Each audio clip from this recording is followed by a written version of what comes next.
இசைஞானி இளையராஜா சார் அவர்களுக்கும் உலகநாயகன் கமல் சார் அவர்களுக்கும் என் நண்பர் வெற்றிமாறன் அவர்களுக்கும் என் செல்லம் பாரதி ராஜா சார் அவர்களுக்கும் மற்றும் வாழ்த்த வந்திருக்கும் அனைவருக்கும் என்னுடைய வணக்கம்.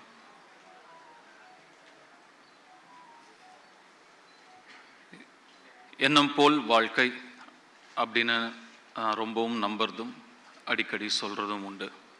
What you think you become. Manifesting.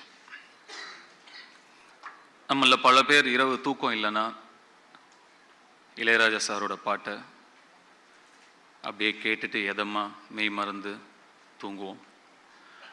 ஆனால் நான் பல இரவுகள் இளையராஜா சாராகவே நடித்தா எப்படி இருக்கும்னு என் மனசில் நடித்து பார்த்துட்டு படுத்துகிட்டே இருந்திருக்கேன் தூக்கம் இல்லாமல். மேனிஃபெஸ்டிங். நான் 2 பேருடைய வாழ்க்கை வரலாறு தான் நடிக்கணும்னு ரொம்ப ஆசைப்பட்டேன். ஒன்று இசைஞானி இளையராஜா அவர்களுடையது, இன்னொன்று சூப்பர் ஸ்டார் ரஜினிகாந்த் அவர்களுடையது. ஒன்று நடக்குது. இது எனக்கு மிகப்பெரிய கர்வத்தை கொடுக்குது. இந்த இடத்துக்கு வர முடிஞ்சது, இந்த வாய்ப்பு எனக்கு கிடைச்சிருக்குங்கிறது. நான் இளையராஜா சாருடைய ரசிகன், பக்தன். அவருடைய இசைதான் எனக்கு துணை, மை கம்பேனியன். இது எல்லாருக்குமே பொருந்தும். அதை தாண்டி அவருடைய இசை எனக்கு ஒரு நடிப்பு ஆசானும் கூட. எனக்கு நடிப்புன்னா என்னன்னு தெரியாத காலத்திலேருந்து இப்போ வரைக்கும் ஒரு காட்சியை படமாக்கிறதுக்கு முன்னாடி அந்த காட்சிக்கு தகுந்த மூடில் இருக்கிற ஒரு இளையராஜா சாருடைய பாடலையோ பிஜிஎம்மையோ கேட்பேன். அந்த இசை அந்த காட்சியை எப்படி நடிக்கணும்னு எனக்கு சொல்லும். அதை அப்படியே உள்வாங்கி அந்த காட்சியில் நான் நடிப்பேன். வெற்றிமாறன் ஒரு சில தடவை இதை பார்த்துருக்காரு நான் பண்ணுறத. இப்போவும் இது ஒரு பெரிய சேலஞ்ச், இந்த கதாபாத்திரத்தை நடிக்கிறது பெரிய சேலஞ்ச், பெரிய ரெஸ்பான்சிபிலிட்டி அப்படின்னு சொல்கிறாங்க. எனக்கு அப்படி தெரியல. ஏன்னா இப்போவும் அதே இசை எனக்கு சொல்லும் அதை எப்படி நடிக்கணும் அவராகவே அப்படின்னு. ஸோ இப்போ மேலே வரும்போது, சார் நீங்கள் முன்னாடி போங்க, நான் அப்படியே உங்களை பின்னாடி ஃபாலோ பண்ணி வரேன்னு. நான் என்ன உனக்கு கைடா அப்படின்னு சார் கேட்டார். கைடு தான் சார், கைட் பண்ணிகிட்டே தான் வந்துட்டுருக்கீங்க இவ்வளோ வருஷமாக. நான் ஃபாலோ பண்ணி வந்துகிட்டே தான் இருக்கேன். ஏற்கனவே சொன்ன ஒரு இன்சிடெண்ட் தான், நான் திரும்பியும் சொல்கிறேன். நான் ஒரு பாடல் விடுதலைக்காக ரெக்கார்ட் பண்ண வரும்பொழுது சார் என்னை கேட்டாங்க, போய் பாடு அப்படின்னா. போகும்போது அவர் அங்கேயே இருந்தார். சார் நீங்கள் இங்கே தான் இருப்பீங்களா அப்படின்னு கேட்டேன். நான் என்னைக்கு உன் கூட இல்லை அப்படின்னு திருப்பி என்னை கேட்டார். ஆமாம் சார், என் அம்மா வயிற்றில் நான் இருக்கும்போதுலேருந்து நீங்கள் என் கூடயே தான் இருக்கீங்க அப்படின்னு நான் சொன்னேன். இப்போவும் அதுதான் உண்மை. கூடவே தான் இருக்கார், கூடவே தான் இருப்பார்.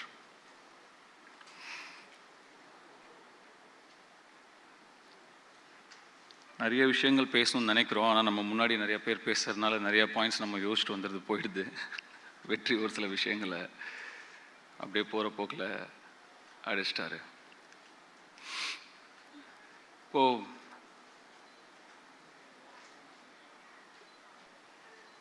ஒரு ஆர்டிஸ்டாக நான் இதோ எனக்கு கிடைச்ச ஒரு மிகப்பெரிய அங்கீகாரமாக நான் நினைக்கிறேன். அந்த அழைப்பு இளையராஜா சார் கிட்ட இருந்தே எனக்கு வந்தது. இன்னும் எனக்கு ரொம்ப சந்தோஷத்தையும் நெகிழ்ச்சியையும் எனக்கு கொடுக்குது. இசையாகவே, இசை ஞானியாகவே, இசையின் கடவுளாகவே நடிக்கக்கூடிய வாய்ப்பை அந்த சிவன் எனக்கு கொடுத்துருக்காரு. அதை நினச்சி ரொம்ப நெகிழ்ச்சி அடைகிறேன்.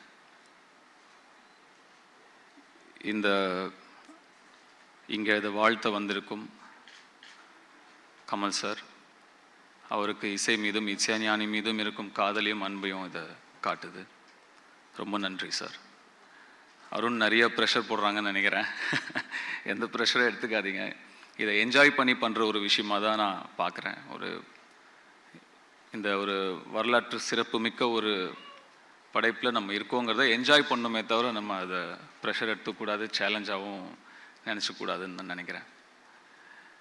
இந்த இடத்துல நான் இவ்வளவு மட்டுமே பேச நான் நினைக்கிறேன். இசையை பற்றியும் இசை ஞானியை பற்றியும் பேசும் ஒரு மேடை வரும். அப்போ நான் விரிவாக இன்னும் நிறைய விஷயங்களை பகிர்ந்துக்க விரும்புகிறேன். I am so blessed. Thank you so much for all of you for coming and blessing us. இப்போதைக்கு ஏனோ தெரியல, ஒரு ஓரமாக நின்று குயில் பாட்டு அப்படிங்கிற பாட்டை வந்து ரெக்கார்ட் பண்ணும்போது எங்கள் அப்பா இப்படி நின்று பார்த்துட்டு இருந்த அவருடைய முகம்தான் எனக்கு இங்கே ஃபுல்லாக தெரிஞ்சுக்கிட்டே இருக்குது. இங்கேருந்து போகும்போது அவருக்கு ஃபோன் பண்ணி நான் கண்டிப்பாக இதை நான் பகிர்ந்துக்கணும்னு ஆசைப்பட்றேன். இன்னும் நிறையா இருக்குது, அப்புறம் லேட்டர் பேசுறது கண்டென்ட் இருக்காமல் போயிடுங்கிறதுனால இப்போ இதோட ஸ்டாப் பண்ணிக்கிறேன். தேங்க்யூ. எல்லாருக்கும் வணக்கம். 2 பேரும் நிறைய பேசிட்டாங்க. நம்ம ரசிகர்களாக ராஜா சார் மியூசிக்கை கேட்டு வளரும்போது என்னெல்லாம் நமக்கு தோணுமோ அதெல்லாம் அவங்க சொல்லிட்டாங்க. எனக்கு வந்து ராஜா சார் மியூசிக் பற்றி எப்போ கேட்டாலும் வந்து நான் ஒன்று தான் சொல்லுவேன். அது வந்து எங்கள் அம்மாவுடைய அன்பு மாதிரி. It's a constant, it never changes. நமக்கு வாழ்க்கையில் நிறைய என்னென்னவோ மாற்றங்கள் வந்தாலும் அவர் மியூசிக் நமக்குள்ளே ஏற்படுத்துகிற அந்த உணர்வு வந்து எப்போதும் அப்படியே தான் இருந்திருக்கு. ராஜா சாரோட பழகிறதும் ஒர்க் பண்ணுறதும் வந்து இது அவர் சொன்னதுக்காக சொல்கிறேன், நான் ரங்கராஜ் சொன்னதுக்காக சொல்கிறேன். அவ்வளோ இலகுவாக, அவ்வளோ எளிமையாக, எந்த விதமான கான்ஃப்ளிக்டோ ஒரு மிஸ் அண்டர்ஸ்டாண்டிங்ஸோ அல்லது கன்ஃபியூஷன்ஸோ இல்லாமல் நீட்டாக ஸ்மூத்தாக அவ்வளோ ஃப்ரெண்ட்லியாக இருக்கும். ஃப்ரெண்ட்லின்ற டேர்ம் நான் ஏன் யூஸ் பண்ணுறேன்னா, he treats me as an equal. ஒரு டைரக்டரை அவர் அப்படி தான் பார்க்குறாரு. அவர் முதல் படத்துக்கு மியூசிக் பண்ணும்போது எனக்கு 1 வயசு. ஸோ ஆனால் என்னோட அவர் பேசும்போது படம் பார்த்துட்டு என்கிட்ட சொன்னார், நான் சஜஷன்ஸ் சொல்லலாமா அப்படின்னு கேட்டார். அவர் அது என்கிட்ட அப்படி கேட்க வேண்டிய அவசியமே கிடையாது. சார் சொல்லலாம் சார் அப்படின்னு. கொஞ்ச நேரம் ஒரு 2-3 லைன்ஸ் பேசினார். பேசிட்டு நான் கரெக்டாக சொல்கிறேன்னா am I in the right track அப்படின்னு கேட்டார். எஸ் சார் கரெக்டாக இருக்குது சார், கண்டினியூ பண்ணட்டுமா அப்படின்னாரு. எஸ் சார் அப்படின்னு. அதுக்கப்புறம் தான் சொன்னார். சொல்லிவிட்டு ஆஸ் அ மியூசிக் டைரக்டர் இது எனக்கு தோணுது, உனக்கு என்ன ஃபீல் பண்ணுறியோ நீ அதை பண்ணு அப்படின்னு சொன்னார். ஸோ அந்த அளவுக்கு என்னை வந்து ஒரு அந்த ஸ்பேஸில் வச்சு தான் வந்து அவர் ஒர்க் பண்ணுவார். இப்போ நான் வந்து மனுஷின்னு ஒரு படம் ப்ரொடியூஸ் பண்ணுறேன். கோபி நயினாருடைய செகண்ட் ஃபில்ம். அந்த படம் வந்து ராஜா சார், கோபி ரொம்ப ஃபீல் பண்ணார். ராஜா சாரோட மியூசிக்கு ஒரு போஸ்டரில் அவரோட பேர் கூட என் பேரும் இருக்கிறது வந்து எனக்கு அவ்வளோ பெரிய பெருமையாக இருக்கும் அப்படின்னாரு. அதுக்கப்புறம் நான் சாரை கேட்டேன், சார் இப்படி ஒரு படம் பண்ணுறேன் சார், பண்ணுறீங்களா அப்படின்னு. பண்ணலாம், டைரக்டர் வர சொல்லுங்கன்னாரு. வந்து அப்புறம் பேசினாங்க. அதில் 2-3 இன்ஸ்டன்சஸ் இருந்தது எனக்கு. இதை நான் சொல்கிறது எதுக்குன்னா, ஒரு கம்போசராக அவருடைய ஒர்க் ஒரு வேலை செய்கிறாரு. அதுக்கும் அவருடைய பர்சனல் லைக்ஸ் டிஸ்லைக்ஸ் அண்ட் ப்ரிஃபரன்சஸுக்கும் எவ்வளவு டிஸ்டன்ஸ் வச்சுக்கிறாரு அப்படின்றதுக்காக தான். அதில் அதோட எண்டில் ஒரு வசனம் வரும். எனக்கு அது சார் அந்த எண்டில் ஒன்று இருக்குது சார், நீங்கள் பாருங்கள், பார்த்துட்டு சொல்லுங்கன்னு. படம் பார்த்தாரு, எதுவுமே பேசலை அதை பற்றி. பிகாஸ் அவருடைய பிலீஃபுக்கு ரைட் ஆப்போசிட்டாக ஒரு ஸ்டேட்மெண்ட்டில் படம் முடியுது. இப்போது ராஜா சார் மியூசிக் பண்ணி எனக்கு என்ன இருக்குன்னா, ஐயோ இது எப்படி சார். அப்புறம் கேட்டேன், சார் இது உங்களுக்கு எது அந்த கடைசியில் வர்றதா அப்படின்னாரு. ஆமாம் சார், அந்த அந்த அந்த ஒரு லைன் அப்படின்னா அது பண்ணிடலாம் அப்படின்னாரு. ஒன்றுமே சொல்லலை. அதுக்கு ரொம்ப பியூட்டிஃபுல்லாக ஒரு மியூசிக் கம்போஸ் பண்ணி அதை பண்ணார். அப்புறம் அதில் ஒரு ஒரு ஒரு போலீஸ் ப்ரொசீஜரல் சீன். அது ஒரு சாதாரண ஒரு போலீஸ் ப்ரொசீஜர். அது வாங்க உட்காருங்க, இது பண்ணுங்கள் அது பண்ணுங்கள், அப்படி ஒரு சீனு. அந்த சீனை ராஜா இது அவரோட ஒர்க் பண்ண எல்லாருமே சொல்லியிருக்காங்க. நானும் சொல்லணுன்றதால இதை சொல்கிறேன். அது வந்து ஒரு அவ்வளோ ஒரு ஒரு ஒரு ஹியூமன் ஸ்டோரியாக மாற்றுறது இருக்கு இல்லையா. ஒரு அந்த மியூசிக்கினுடைய பவர், அந்த மேஜிக். அப்புறம் ராஜா சார் பேக்ரவுண்ட் ஸ்கோர் பண்ணும்போது நம்ம போய் உட்காந்து பக்கத்தில் பார்க்குறோம். அவர் ஏதோ பண்ணிகிட்டே இருப்பார். இது இப்போ ப்ளே பண்ணி நான் ரெக்கார்ட் பண்ணிகிட்டே இருப்பேன். அவர் பண்ணுறதெல்லாம் வீடியோவில் எடுத்துகிட்டே இருப்பேன். அவர் பண்ணுற ஈஸ் பார்க்கும்போது நமக்கு என்ன தோணும்னா, இது ரொம்ப ஈஸி போல் இருக்கே இது. அவர் உட்காந்து அப்படியே பண்ணுவார். இப்போ ப்ளே பண்ணு, அப்படி ஒரு மெஸ்மரைசிங்காக இருக்கும். ஓ இவ்வளோ ஈஸி தானே, நம்ம பண்ண கூட பண்ணிடலாம் போல் இருக்கே அப்படின்ற மாதிரி எஃபர்ட்லெஸ்ஸாக ஒரு மியூசிக்கை கொண்டு வந்து ஒரு சாதாரண காட்சியை அப்படி மாற்றக்கூடிய ஒரு மெஜிஷியன், மியூசிஷியன்றதோட ஒரு மெஜிஷியன் தான் என்னுடைய பார்வையில். நான் அவர் பக்கத்தில் இருந்து பார்த்ததில்ல. அதே மாதிரி பல பேர் சொல்லியிருக்கிற அதே விஷயந்தான். இப்போது விடுதலைக்கு வந்து ஒரு சாங் அப்படின்னு கேட்டால் 2 டியூன் நல்லாயிருக்கு, இன்னொன்று பண்ணலாமா, இன்னொன்று பண்ணுறாரு, அதுவும் நல்லா ஒரு 5 டியூன் பண்ணிட்டார் ஒரு சாங்குக்கு. அப்போ ஒரு சாங் இருக்க வேண்டிய இடத்துல 3 சாங் ஆயிடுச்சு படத்தில். அந்த மாதிரி என்னை வந்து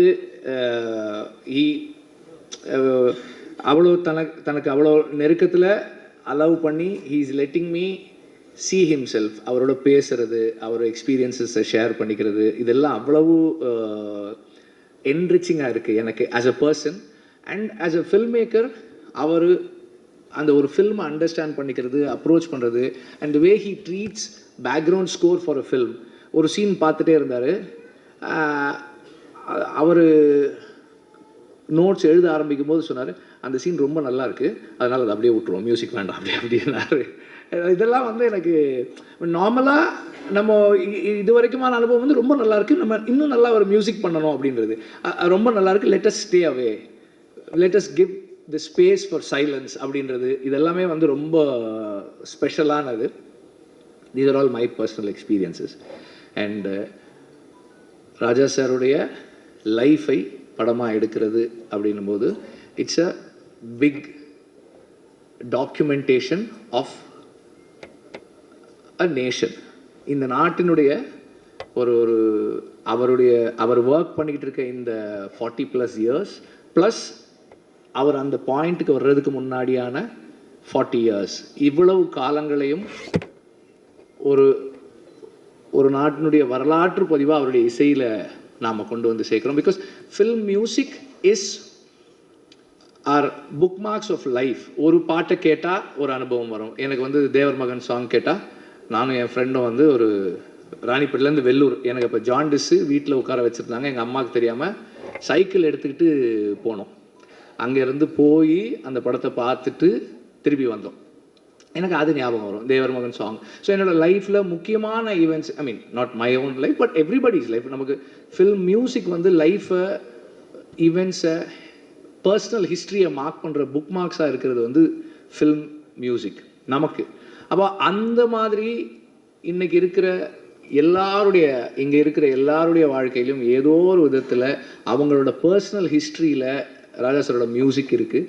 அவரோட லைஃப் ஒரு ஃபில்மாக ஆகுது அப்படின்னும் போது it is our own films also being mat. இப்போது நான் ரொம்ப விரும்பி கேட்ட ஒரு பாடல், என் வாழ்க்கையில் ரொம்ப முக்கியமான பாடல், அது உருவானதை அந்த படத்தில் நான் பார்க்கும்போது என் வரலாறும் அந்த பாடல் இருக்குது. அதனால் வந்து இது Tamil music, Tamil film music கேட்டு வளர்ந்த அத்தனை பேருடைய படமாகவும் இது இருக்கும். அண்ட் இந்த படத்தில் ஏதாவது ஒன்று நானும் இதில் ஏதாவது ஒரு விதத்தில் கான்ட்ரிபியூட் பண்ணுறதுல வந்து ரொம்ப பேஷனட்டாக இருக்கேன். ஏதாவது ஒரு விதத்தில் பண்ணணும் அப்படின்றத ரொம்ப விருப்பமாக இருக்கேன். And Arun, it's a big gift that is been given to you. I wish you all the very best. And it is going to be yet another challenge for Dhanush. Of course, எந்த challenge கொடுத்தாலும் அவர் அதை வந்து ரொம்ப சக்ஸஸ்ஃபுல்லாக தாண்டி வருவார். To be Raja sir, to be in that space and to be the person, it's going to be a big challenge and a treat for all of us. And இந்த படத்தில் ராஜா சாருடைய மியூசிக்கை கேட்குறதுக்கு நான் ரொம்ப ரொம்ப ஆர்வமாக இருக்கேன். Thank you very much.